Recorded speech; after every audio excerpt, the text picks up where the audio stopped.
মাওলা আমি তো গুনাহ করেছি, তোমার দরবারের আসামি। মাওলা তুমি যদি মাফ করে দাও, আমাকে প্রশ্ন করার কেউ নাই, আমাকে জিজ্ঞেস করার কেউ নাই, আমাকে আটকানোর কেউ নেই। বান্দা যখন অনুতপ্ত মন নিয়ে বারবার বলতে থাকে, রব্বে করিমের রহমত তাকাইতে থাকে, তাকাতে তাকাইতে এক সময় রব্বে করিম বলে, বান্দারে তোর বলার ধরনটা পছন্দ হয়েছে, তোর ডাকার ধরনটা পছন্দ হয়েছে, তোর চোখের পানি পছন্দ হয়েছে, তোর বলাটা পছন্দ হয়েছে।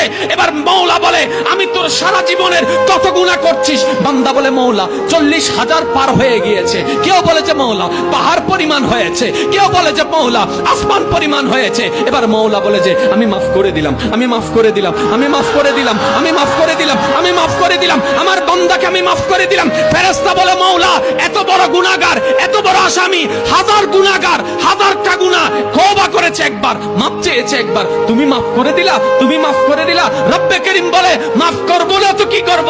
বান্দাটা কার দেখতে হবে না, বান্দাটা কার দেখতে হবে না, সে রহমানের কাছে মাফ চেয়ে যদি মাফ না পাই, তাহলে তো বিশ্বের কাছে মাথা নত হয়ে যাবে। আরে সে রহমানের বান্দা, জাত্তার বান্দা না, যে রহমান হচ্ছে ইন্নাল্লাহ আলা কুল্লি শাইইন কাদির। সুবহানাল্লাহ।